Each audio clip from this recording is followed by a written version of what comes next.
Hey, yo, I am Charlie B. James. This is Debate the Greats. We are in the building. It is 2 a.m., y'all, but we are in the building.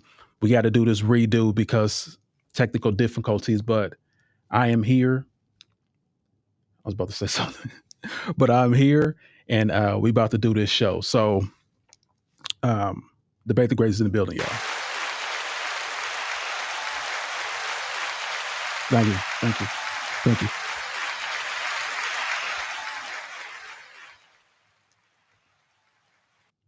So we are in the building, y'all. Had a fantastic weekend, and I'm gonna talk more about that. But we went to the Heartland Movie Festival. Yeah, boom, Heartland Movie Festival, y'all, here in Indianapolis. It's the top 25 festivals like in the world. So yeah, it's pretty dope. And we went to go see the movie. Sorry, my hand in the way. Motherland, y'all. Motherland. Y'all got to check that movie out. It's absolutely dope. Um, I give it my approval, the suspense and things like that. But we're gonna talk about it. We're gonna let you guys see the trailer and all that. So we are good to go, and we are still in the building. Forget your feelings. You feel me? So let's go directly into this, y'all. We're gonna go to the first topic, and the first topic is who's better, T Mac or Carmelo Anthony? Who is better? So we actually did the show, and in the show, a band of boys and also the Don said they would go with T Mac. They like T Mac's agility. He can jump out of the gym. He can guard all these positions. They were going with T Mac, but of course, me, I'm a little different. I went with Carmelo, and the reason why I went with Carmelo because of his longevity. He can do everything T Mac could do. I mean, the mid range, the 3 pointer, um, bully ball. He could play bully ball in the middle, rebounder. Like he could pretty much do it all. Um, I think his defense was lacking a little bit, but the only difference is I still see Carmelo as with the longer career because he had a longer career. I'm going to side with Carmelo. I mean, just look at the guy. He was nice. Oh, look at that. Especially young Carmelo with the headband Carmelo with the braid Carmelo. he he was a monster, y'all. Oh, look at that dunk coming in. Excuse me. Get that out of here. Like that's what I'm talking about. And as far as like MVP voting, I'm sorry, not MVP, but Rookie of the Year. Yeah, he was in the same league with LeBron James. So I have to say Carmelo because I don't think T Mac came out as vicious as Carmelo did. Like he came out and the team automatically went to the playoffs. His little boost. So look at fast break. Excuse me. Oh, what are we talking about? Whole bench looking crazy. Oh, yeah. So my money, I'm going with Mello. So let me see if we got any in the chat here. Daniel Berry Sports, what's good? Happy Sunday, fun day. What's good, my guy? Thanks for coming in. It's 2:16 in the morning. We still rocking. Let's get it. Holla. So let's go to the next topic, and the next topic is Roy Jones against Sugar Ray. Now, once again, I was outvoted. The Don went with Sugar Ray Leonard. A Bandit Boys went with Sugar Ray Leonard. Me, I'm always different. So what I decided to go with, I wanted to go with Roy Jones. And to me, like everything, I mean, like Roy Jones was pretty much like unstoppable until like he was dominant. He dominated until he got hurt. I mean, not got hurt, till he got older. Once he got older, that's when everything changed. So he dominated until he got older. Like no one could stop him. He was going through division after division. He went all the way to heavyweight. Roy Jones did. Fast, but once he got older, he got a little slower. And once he got slower, that's when they were able to hit him. Sugar Ray Robinson lost in the prime of his career. Now, don't get me wrong. Sugar Ray Leonard could take shots and give shots. Like he was never scared of that. He didn't duck anyone. No one can ever say he was scared of anybody because he fought everyone. But he did take that L. He took that L in the prime of his career. And he retired, came back. Roy Jones didn't do that. He went straight through. Kind of like the LeBron argument, right? He went straight through. He didn't retire. He didn't get hurt. He did his job, put everybody out. But then when he got older, that's when they caught him. But in his prime, no one could stop him. Look how fast he was. So he was so good that in the Olympics, I don't know if anyone knew this, but I know y'all did. In the Olympics, he beat this fighter in the Olympics.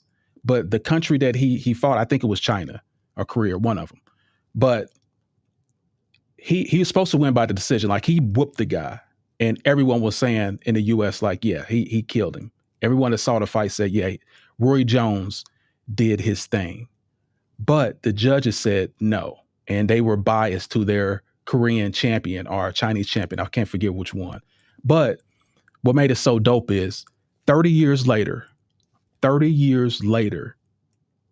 Korean or Chinese champion gave him back his medal. Like met him up in person, gave him back his gold medal, the gold medal that he won rightfully. So I thought that was dope. But that's how dominant he was. And we're talking about gold medalists all the way up till he got older, like I said, and lost a little step.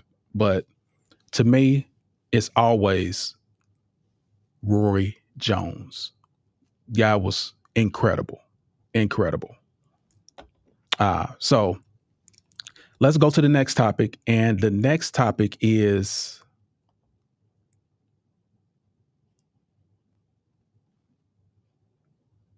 the favorite, Michael Jeffrey Jordan. So we went around the ask who was the GOAT, and Michael Jeffrey Jordan is a Bandit Boys GOAT. He's also the Don's GOAT. So that is who they consider the GOAT. Now, you know me, and you know what I do. Let's get that again, because I don't think it came through. I'm going with the greatest of all time, LeBron James. He's my GOAT. But Jordan, I have him as number 2. I am not a Jordan hater. I just want everyone to know that. I am not a Jordan hater, but there's reasons why he's number 2 in my book. And let me explain a little bit why. Still the second best player on my list. I have LeBron 1, Jordan number 2, Kareem number 3, Kobe number 4. Then 5, I have Shaq. Like those are my top 5 players. So I still have him as number 2. But I think Jordan was the luckiest player that ever lived. And let me explain why. Now, in Jordan's run, there was an expansion. And that's 1995. There was an expansion. 2 other teams were added to the NBA. So all those players were dispersed into the expansion teams. So the teams Jordan went against were watered down, number 1. On top of all of the dynasties were all gone. The Pistons, Boston, the Lakers, they were all gone, all old, all retired. They're done. So Jordan reigned, he was reigning against pretty much no one. And I know the method to their madness. So Michael Jordan, the best player on that team, right? The second best player on any team is Scottie Pippen. Second best player on every team. Then he had the greatest coach of the generation. He won 6 championships with the Bulls, went on and won 5 more with the Lakers. Like the greatest coach is undeniable. And Jordan had the best 3-point shooters. Kerr, Paxson, just to name a few. BJ Armstrong, just to name a few. And he had the best rebounders. Horace Grant, Dennis Rodman. Like they had the triangle offense. He had the best 3-point shooters. He had the best coach. He had the second best player on the team in a watered down league, and all of the stars are gone. All of the dynasty teams are gone.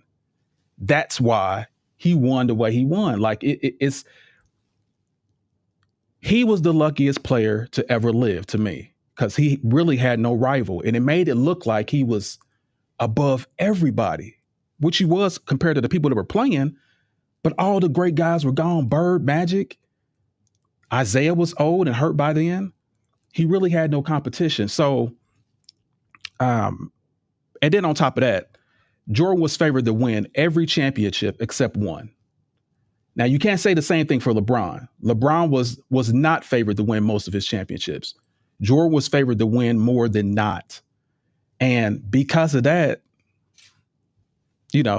that's why I say Jordan.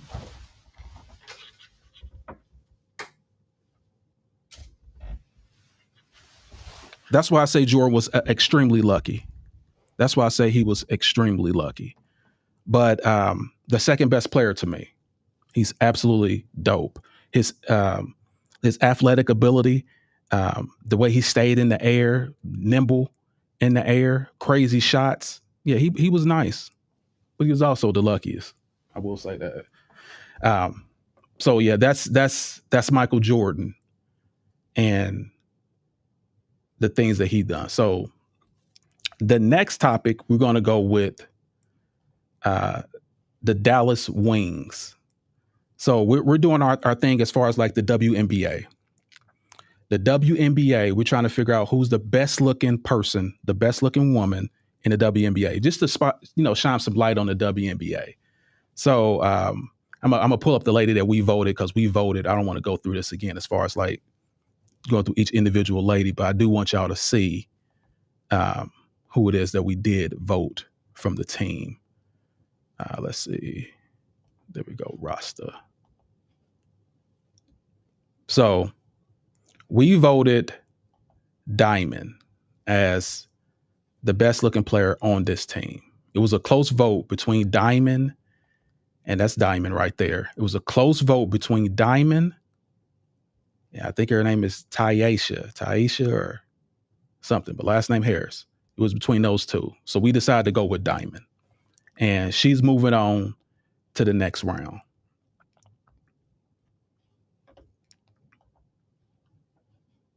So yeah, that's as far as the WNBA. Now, as far as like getting back to what we were talking about, let me put all this back on the screen. There we go. Oh, I got another angle too, y'all. Check this angle out right here, though. Up in the studio. Yeah. So that's the other angle. So regarding the movie, and I want to say this because I have all this here. We went to the Heartland International Movie Festival. The movie festival, y'all. So y'all can see that. I'll get my hand out the way so y'all can see it. Heartland and the dates. So yeah, that's where we went. And then it was absolutely dope. And the movie that we saw was Motherland. And make sure y'all check that out too. The director took time to speak with us and answered our questions, because that's exactly what we do. This is sponsored by FMF Films. We do movies too, y'all. Make sure y'all go to www.ffmffilms.net, or please go to our YouTube channel, and that is FMF Films on YouTube. So please make sure y'all check that out. But and we got that right at the bottom, right there. So make sure y'all subscribe and check us out. But what I'm saying is, the movie was absolutely fantastic. The cinematography, the lighting, the colors, the story was gripping. Like it was just a really great story all the way around. Like I didn't know how it was going to end, but it was definitely a surprise ending. And I want y'all to check that out. Go to IMDb. Make sure y'all check out and rate and say yes, thumbs up to Motherland. Crazy. So what I'm gonna do is I'm going to show you guys the trailer. Might get copywritten for it, but guess what? Who cares? Uh, I saw it. I talked to the producer. I told him I'm going to promote this as much as possible because I thought it was a fantastic movie, and for helping us. Just answering our questions and taking time for us. He didn't have to do that, but he did, and we really appreciate that. So let me go here to the movie itself, and let me do a screen share here and show movie. Freedom from all. And always pass the test. For all. You're a way better scorekeeper. We all have our talents. Don't be late or I deduct points. Sorry, Miss Cora. Some people reject the ideals of motherland. I just want my baby! Childbirth is unfair. Is this okay? Will she be gone long? Recovery can't be rushed. Everything is going to need to be re-examined. It's too dangerous. You don't understand. There are consequences to every decision. You have been confusing me. No, Motherland has a conspiracy. Don't be ridiculous. The truth will come out.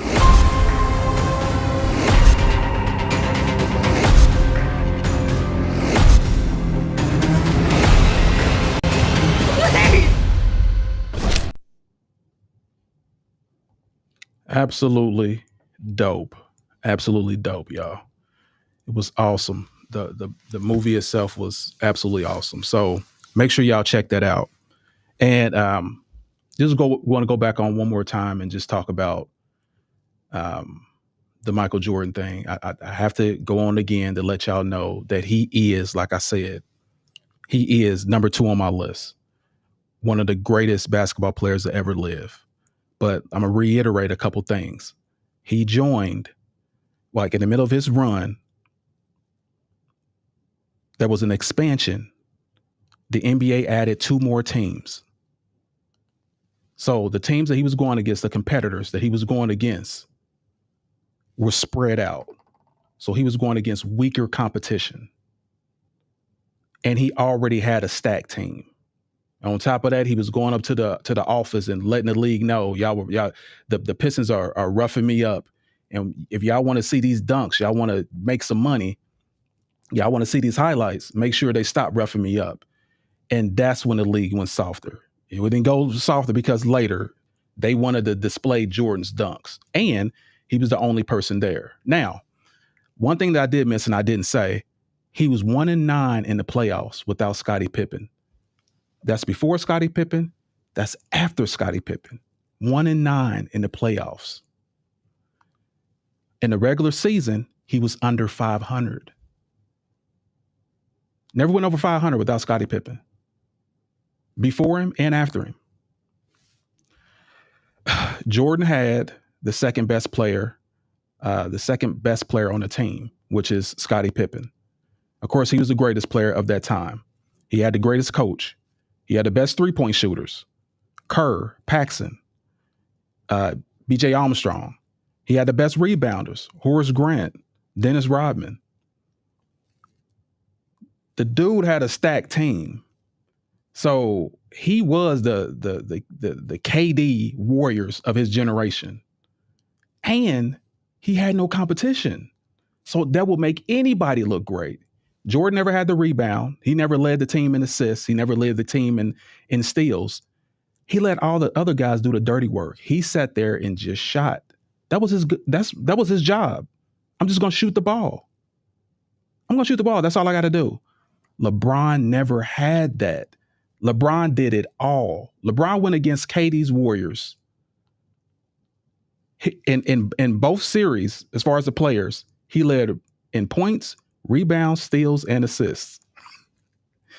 And they said he just didn't have it. He wasn't a good player. He choked. He lost. There was nothing else that guy could have done. But Jordan, all he had to do was score. No wonder they think he's the GOAT. But if you want, the more I examine things, the more I realize that he was the luckiest player on this earth. Given that coach, given that style, the best rebounders, the best shooters, and like Jordan was favored to win as far as the playoffs every time except one.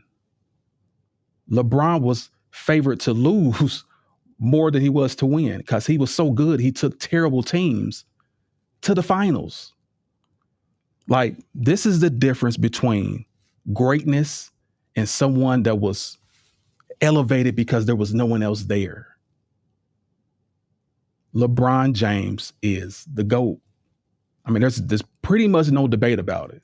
Now, you want to talk about the first 3 years of their career? Jordan was still in college. LeBron James was drafted number 1 directly out of high school.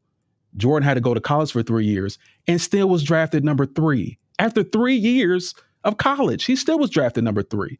LeBron went number 1 directly out of high school. LeBron James scoring 31 points against zone defense in the NBA, starting. Jordan starting, scoring 14 points against zone defense in college. That was his competition. So that's what I'm saying. Like, he was lucky all the way around. Y'all gave Jordan a chance to be great. LeBron James, he was expected from 14 years old to be the GOAT. And he lived up to that expectation. So to me, no debate. So Carmelo Anthony, I'm going to do the recap. So this is pretty much the end of this. But Carmelo Anthony, of course, I'm going with Carmelo, longevity.